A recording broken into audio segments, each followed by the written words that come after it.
Hello, everybody. Thank you for joining me.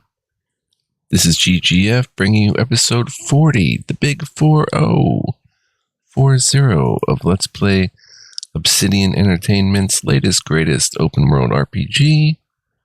Wait for it. Ta-da! Avowed. Bong bong, mashallah. Hope you guys are doing well and having a great time out there. Ready to check out this fantastic game with me. We're in some really interesting waters here. It's a rainy day. We're going to be enjoying some dungeon delving. Really fascinating stuff. We talked to a Godlike last episode. That was pretty wild. Wall is the god of secrets, revelations, illusions, cryptography, obfuscation, perception. Yeah, here we go. So, let's see what we've got back here. This is his kind of quarters back here, and we've got a letter to Sargamis. Sargamis, it has been some time since your last correspondence, and I do hope that you are still well. Have the materials and spare equipment from my lab proven reliable? You know how temperamental and finicky old equipment gets. I swear these machines have souls of their own. But I digress. I look forward to hearing the latest news about your progress. I have no doubt that the completion of your project will change the world, and knowing you, it will certainly be for the better. That I have had a part to play in this fills me with a deep joy and satisfaction. Perhaps one day they shall write about us. I can see it now. The Oracle and the Visionary, a titillating tale of two thinkers and their thoroughly thought-provoking theories. On second thought, perhaps simply the Oracle and the Visionary will suffice. Eagerly awaiting your response, your friend Vitor. P.S. It is good that I forgot to send this after it dried. Ulrask would be very cross with me if I did not relay once more that he is, and I quote, rather looking forward to giving Sargamis' oversized animat a proper thrashing if he ever gets it functional. Oh, that Ulrask. Until next time, my friend. Huh.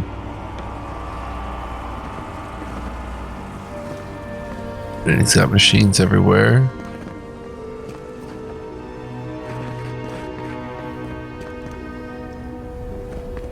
So,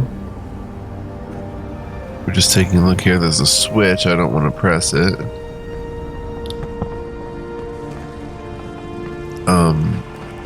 There's a lever. I don't think we want to pull it.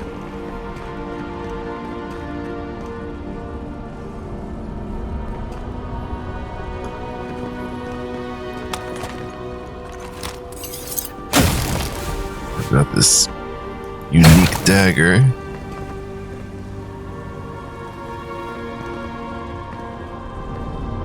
Just looking around. Various stuff of interest.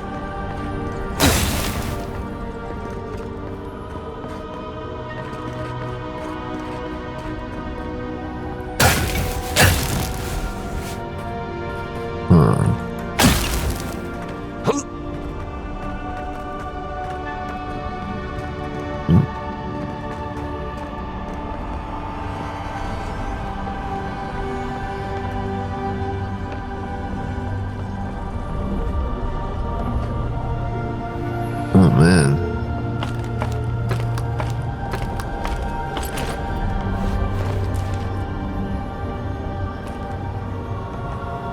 Wow. Pretty huge for one guy to work on this. Statue of Aethys, missing splinter of Aethys. Fruitful wine, grog, Sargamis' journal, 2828. Praise to. He is gone, but he is still with me. What form should a reliquary take that is fit to hold the splinter? Were I in High Crown still, I would petition the church for ivory, gems, and gold, for this remnant of his holy body is worth all the wealth of the empire and more. Being as I am sequestered here, I will make do instead with the wealth of the land, granite from the tallest peaks, clay from the fertile riverbeds, and trunks from the most aged trees. I must work without ceasing until it is done. The memory of my lord cannot endure delay. 2828 Terestu. He is beginning to take shape. I thought at first a sanctuary would be appropriate. A temple within this temple of the godless. But when I prayed over my plans for the building's construction, I received a vision of Aethys's Titan as it had existed in its time. A body of strange flesh and bone, hundreds of feet tall, astride the land with the Pantheon at his side, facing down the forces of chaos like 11 colossal ships of the line. What crisis manifested them and inspired them to act? I know not, but I shall remake him as he was in my own fashion. 2828 or 2829. Majaverno. He is complete, but the statue I have made is inert, lifeless, dull. The work of my hand does not dignify the splinter. There is something deficient in it and in me. I must destroy it and begin again. 2829 in prima. He is made anew. His effigy is formed from granite, clay, and wood still, but they shelter now a precious Audra core. It glimmers even in the low light of this cavern's ceaseless evenings. He brings the dawn to this penumbral place, as the light of his attention once brought to my soul. In the Empire, they celebrate spring dawn today, or they would have prior to the Saints' War. I wonder, what of him remains in the beyond after his dissolution at Ukaizo? I long to be with him again. 2829. Pray prima. What if I did not have to wonder?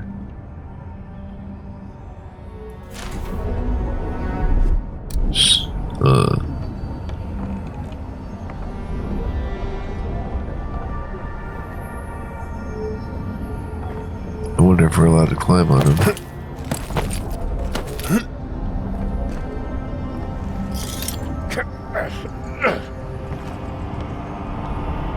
Wow.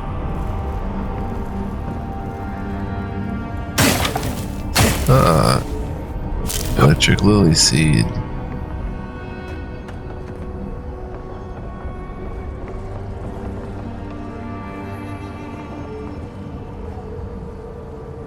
There's a lot of ways to go here.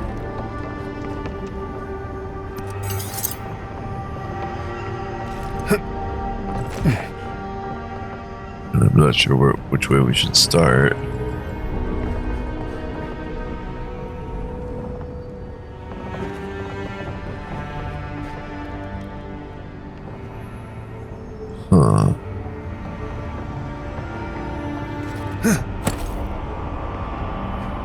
Wow, that was dangerous and I didn't even realize it. Health potion, very welcomed.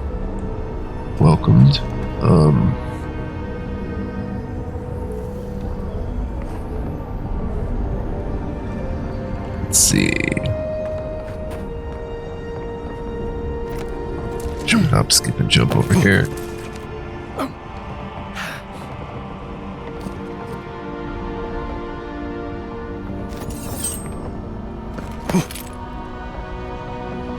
Okay, that's guarding his machine.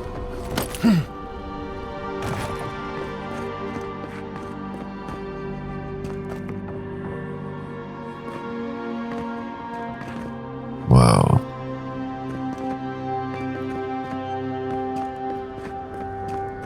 There's like a million ways to go. Reminder, source fresh lumber. Niall only seems to be able to source rotten lumber, and the contemptible stuff cannot withstand the damp of this cavern. I must find someone who can fell and hew fresh trees, or my fragile generators will be at the mercy of the Zarups. The little bastards are remarkably curious.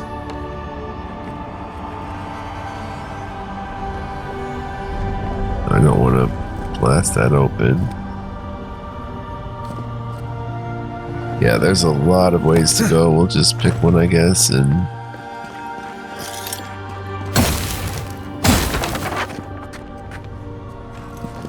Over here. Ah. Electric lily seed.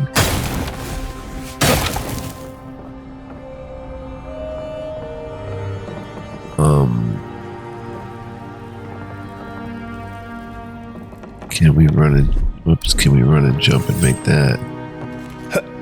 We can.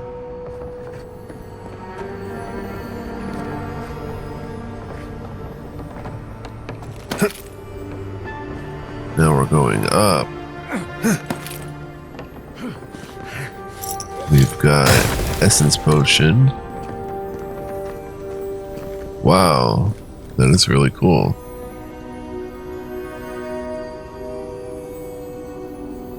This guy is very creative.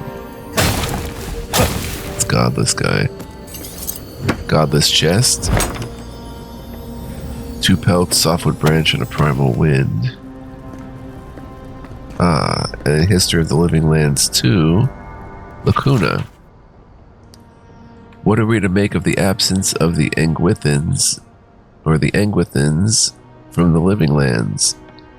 I think often of the hundreds of years I spent in the Eastern Reach. In all my time there, never once were the ruins of Engwith out of my sight. A trio of their standing stones loomed from the peak of a nearby hill through my bedroom window, and the long shadows of their machines fell every day over my church. The roads we trod were their roads, and the walls that divided up our land were their walls. Their temples became our markets, our fields were littered with their tools. No mountain nor river nor forest could stop their building. And with their technology, they mastered the world. The Engwithans laid the foundation of Aora. We, the living, are merely the skin atop their bones. But they never made it to the living lands. How can that be so? Huh, that is interesting.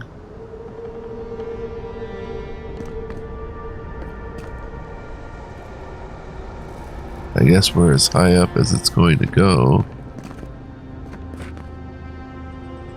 Pretty comfortable digs here.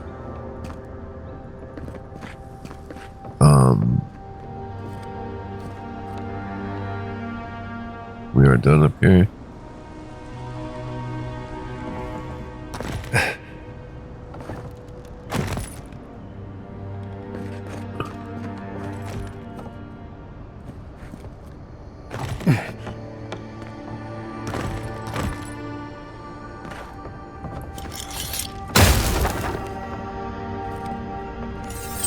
Let's take a peek down in a sec.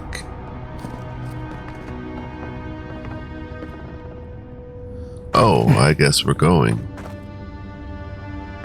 Oh, this just went here, okay.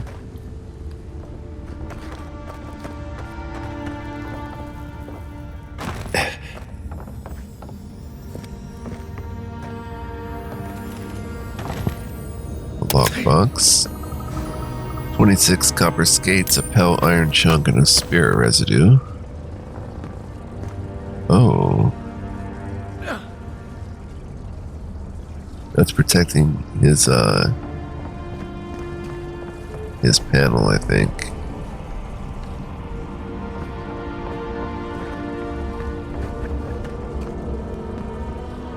Yeah, he's got wires coming over here. Yeah, so we'll leave that alone.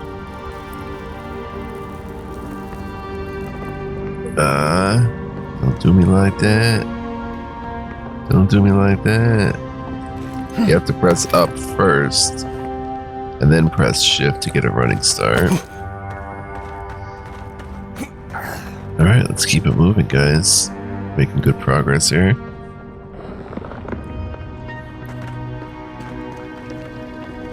Looks like something is,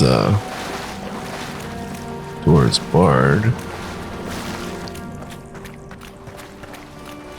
Electric lily seed. Bridge has collapsed up ahead. My gut says that's the way to the relic. Huh.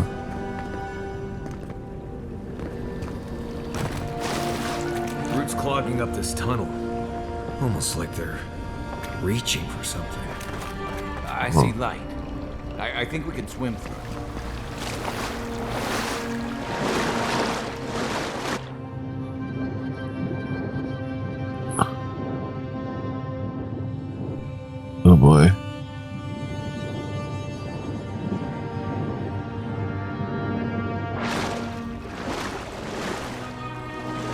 Alright, wow, it's so beautiful. Let's look around down here though.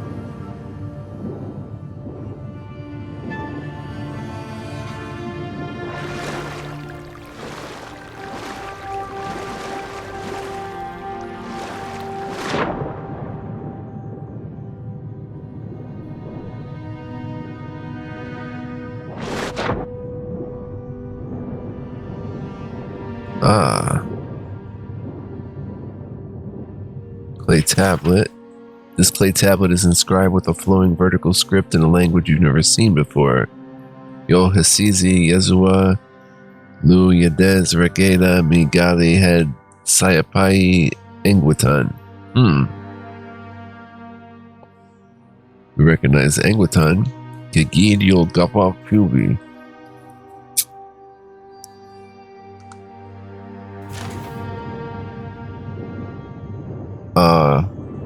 Can we not take that? That seems weird that we can't take that. But maybe it's just for our own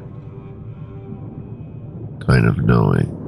Press, hold F? No?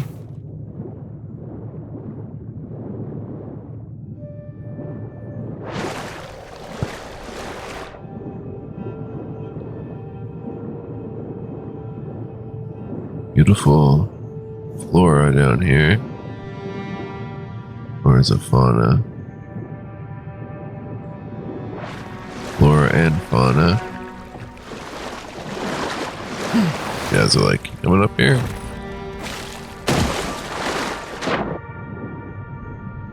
I guess there's nothing else.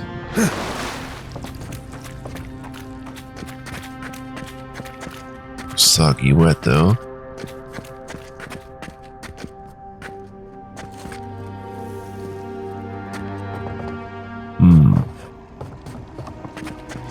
Lots of different ways.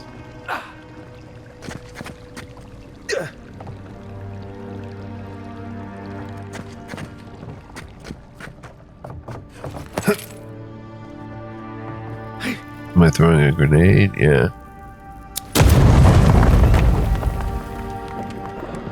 Huh.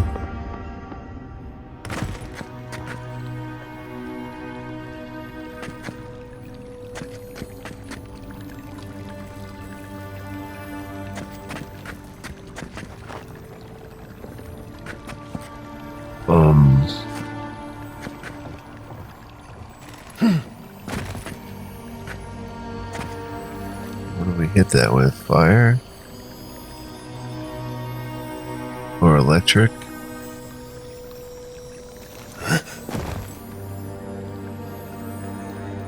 Let's try hitting it with electric. Bounced off it. Fire?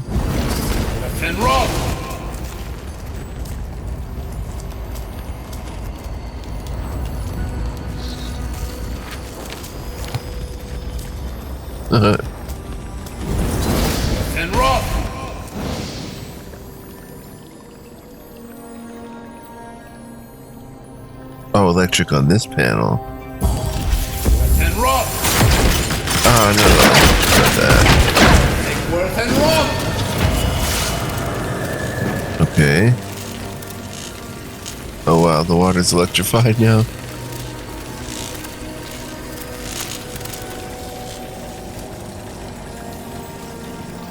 Alright, it lit up something or other.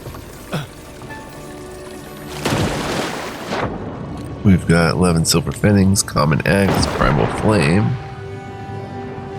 Very cool.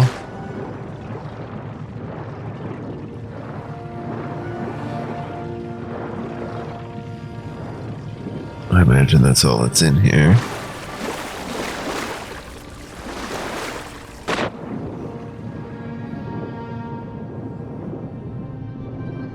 And we come in here again and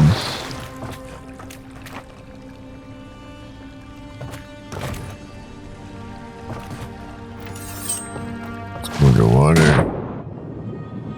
Come in here, I guess.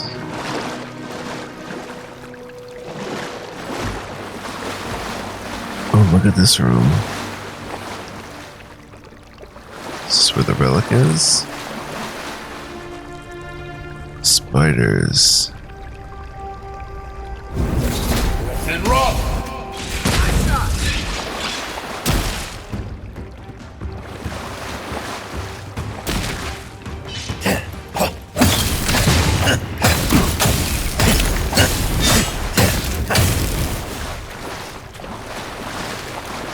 We make a good squad.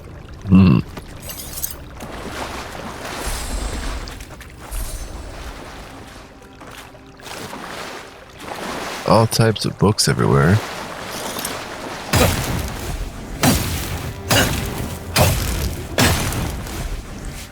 The Deerwood Part 5, The Proliferation of Animancy. Animancy, outlawed while under Adair rule, was technically no longer taboo after Hadret's rebellion. Academics began its study again in earnest in 2681 AI. By 2697 AI, there were almost 40 academics actively researching the field, both in the Deerwood and the Valian republics, even though no significant results had been discovered. A tragic breakthrough of sorts happened in 2704 AI. An animancer working in Balereach accidentally shattered the souls of about a dozen volunteers who had been helping him. In retaliation for the deaths, the citizens of the area stormed his house and killed him. The Earl of the region, not wanting to waste resources or anger the locals any more than they already were, did nothing to find the head of the vigilante mob, but neither did he outlaw animancy. To ensure their own safety, most animancers moved from the rural areas where they were studying and settled in Defiance Bay, many of them choosing the emerging and wealthy district of Brackenbury as their new home of operations. While there were still a few breakthroughs and the study of animancy continued for the next 24 years, it quickly slowed as it became cost prohibitive and complicated the more people learned about it. Most animancers couldn't afford to continue research without supportive donations or gifts from wealthy individuals and organizations. In 2737 AI, some animancers, desperate to continue their studies and seeing no other means of furthering their research, entered the forbidden ruins of Air Glanfoth to further their research. They discovered some such sites had strange artifacts that seemed to bear affinity to soul essence and began to prod at the devices for further insight. Even with continued research, they are unable to tell quite what they have discovered. Eventually, they were found out by the Glanfothans, who captured some of them, demanding they be punished for their crimes. The Deerwood authorities, in order to maintain their treaties and keep the peace, had no choice. They allowed the animancers to be executed according to Glanfothan tradition. This led the Duke to make an additional proclamation: the study and practice of animancy on or even near the sacred Glanfothan sites would be punishable by death.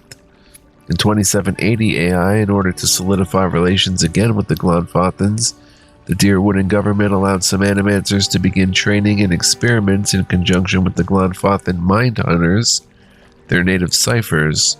This was an exchange of information. The animancers documented the secrets of the mind hunters' powers. The mind hunters learned new techniques for concentration, which assisted them in taking their powers to a level no Glanfothan had seen before.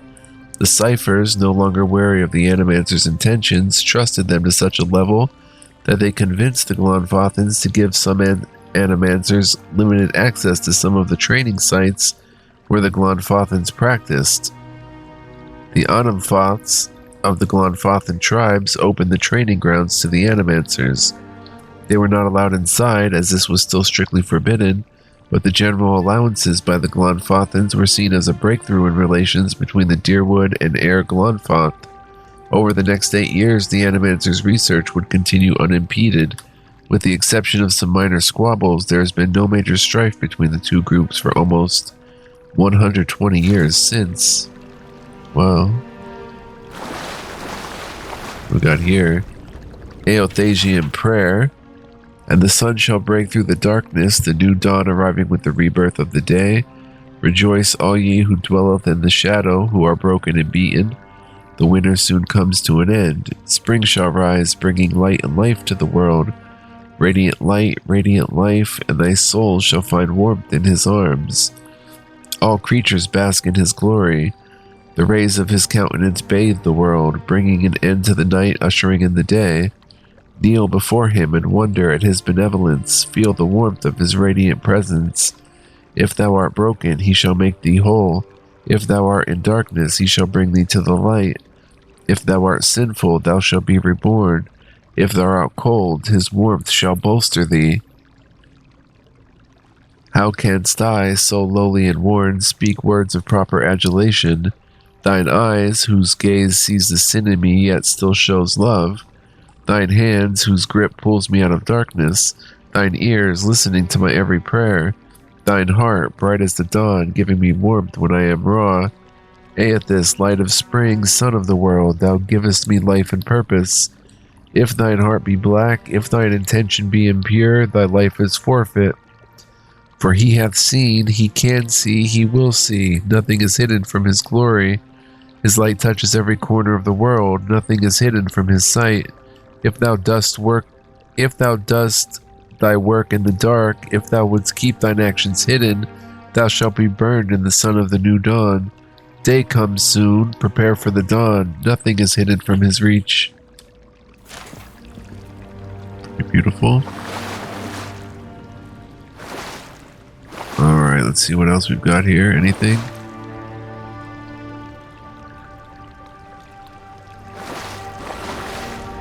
What? Statue schematic. This drawing details plans for the creation of a large statue powered by essence. The essence is intended to be injected into the statue by an array of animantic devices. Where such a vast store of essence might come from and what a statue could do with it is unclear.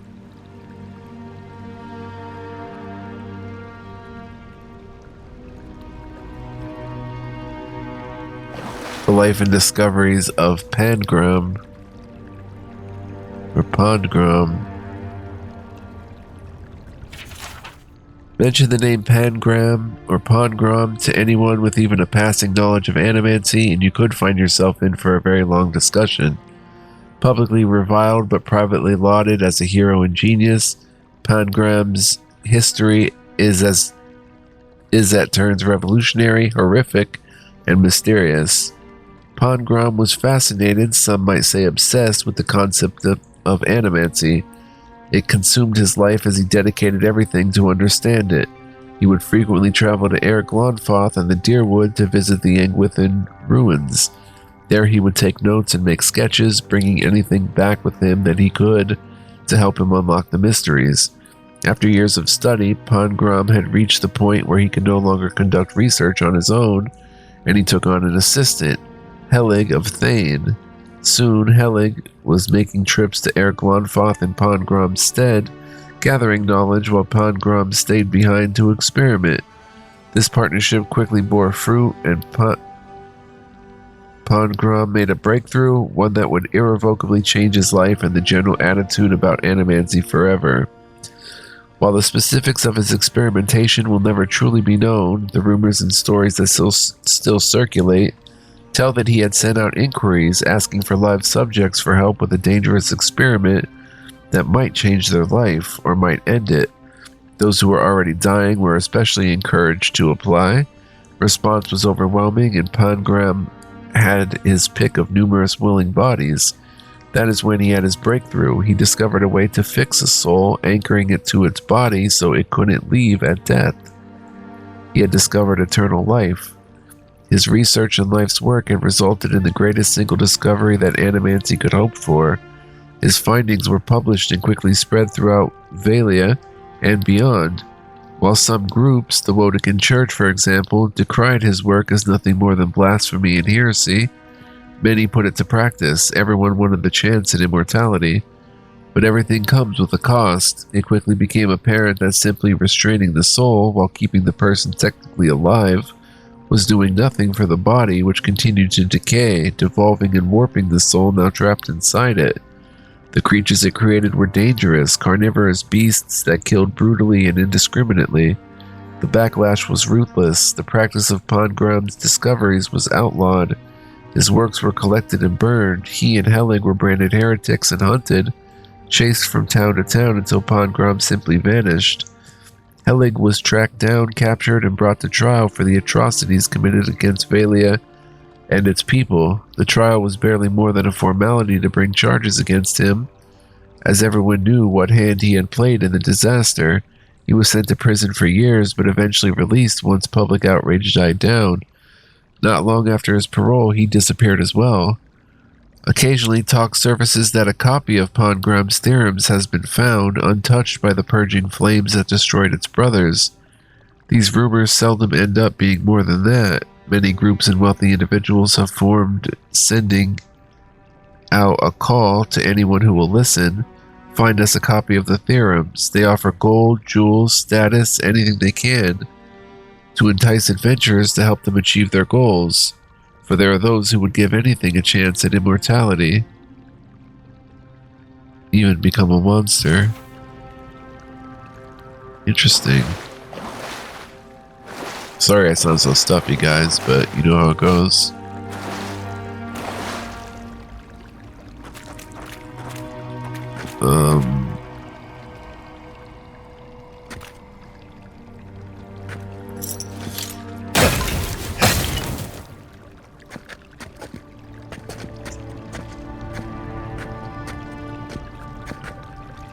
The collected annals of Lengrath. Whomever copied this work appears to have been in a great hurry, as if they feared being caught. The gods strip us of who we are on every turn about the wheel, mercilessly shaving off all we've learned with their divine lathes. We retain the pale shadows of our souls, but knowledge, memory, self, all of it is cut away. Do the gods fear we might someday rival their strength if they do not? The trees of Erglonfoth possess souls as strong as any kith, and their entangled roots extend for miles. But dig beneath any of them, follow those roots, and you'll see they don't end but lead to a neighbor. There are many souls sharing one body. Why shouldn't willing kith be able to do the same? A limb may be grafted from one tree to the trunk of another, and in time they'll bear sweeter fruit together than either might have alone. Mightn't it be possible, then, to graft a scion soul to the rootstock of a willing kith? The souls wouldn't fracture but coalesce. They'd grow stronger together. The gods see fractured souls, but they don't care for them. Damaged, broken people are abandoned by their makers to twist in the wind, giving no succor or no relief. Would an intentionally fractured soul be similarly inconsequential to them? I will use their apathy against them. I will make their disdain serve me. A grafted soul is obscured from the sight of the gods. It spreads freely like a blood fever, but doesn't kill its host. No, I will be a fever of the spirit, invisible, unstoppable, eternal. Wow. Finding some pretty interesting lore. There's books everywhere, son. Oh my gosh. Finding some really fascinating stuff.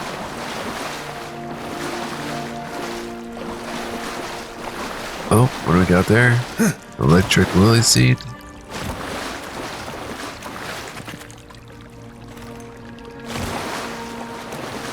Huh. Maybe I could shoot it down with a bow or something, if I have one, or with the arquebus. Let's see how long we've been playing. 34 minutes. Let's keep looking at the lore books. On the fire-forged path, the travels of Yarsh Ulton, or Eelton. Yarsh Eelton. The book is well worn and smells faintly of mildew. Its spine is cracked, and as you thumb through the book's pages, it falls open to a folio more ragged and dog-eared than the others. Though I was born and raised a Mogranite, and a Mogranite now I will stay, as a young man I undertook a pilgrimage to visit a holy house dedicated to every god. In so doing, I hope to know them each the better, to take what they had to teach and sow it into my soul like so many seeds, that my soul might grow and bear only the most delectable fruit for my goddess to devour at the moment of my death.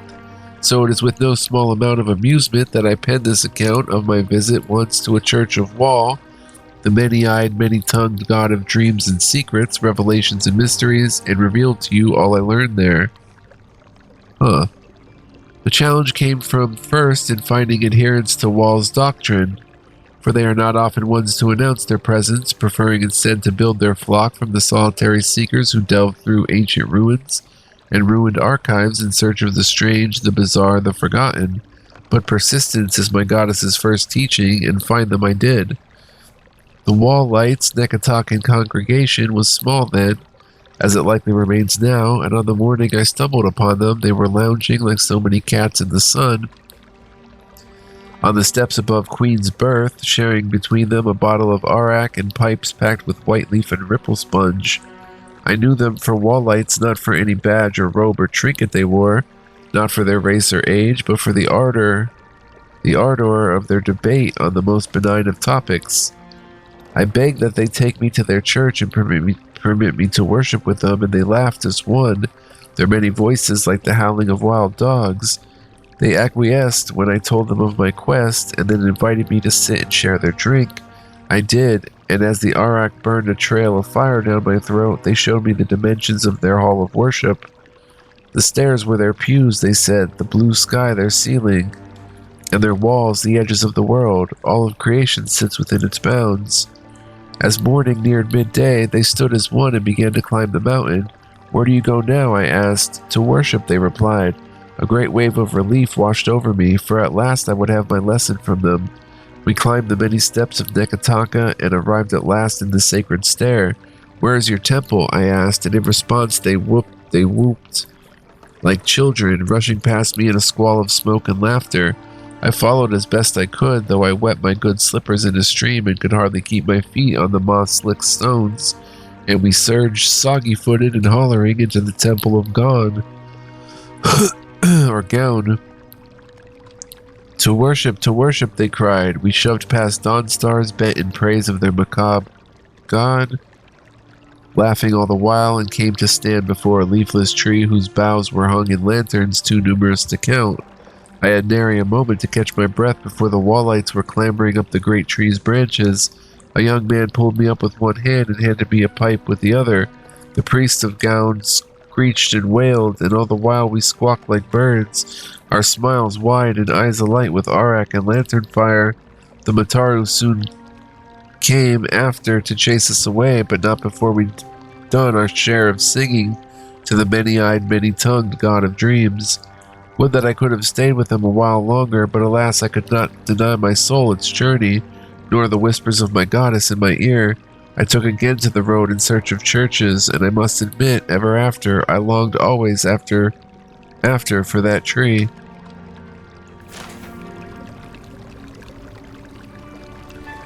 Some interesting stuff here, guys. I hope you're enjoying. We're going to kick this up next episode as well. Finish the lore books here, and then get back to the adventure. Well, this is adventure 2, but you know what I mean. Get back to the exploration. Well, this is exploration 2, but alright, let's see what we've got here. Waterlogged book. The writing in this tome is dense and spidery, and it advances across the page at a sprint, as if the author's pen had been enchanted with a spell for celerity. Whatever muse ensorcelled it will never be revealed, however, for the book's fragile pages swiftly disintegrate in your hands.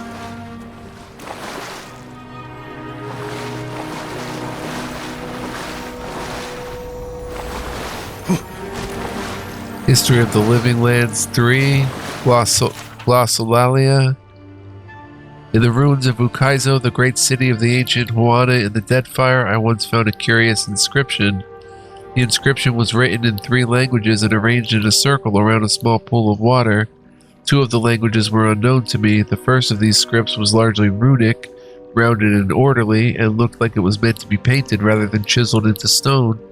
It put me to mind of the architecture of Engwith, with its frequent arches and odd conjunctions of angles. Oh, so they're kind of like Daedric, Engwith.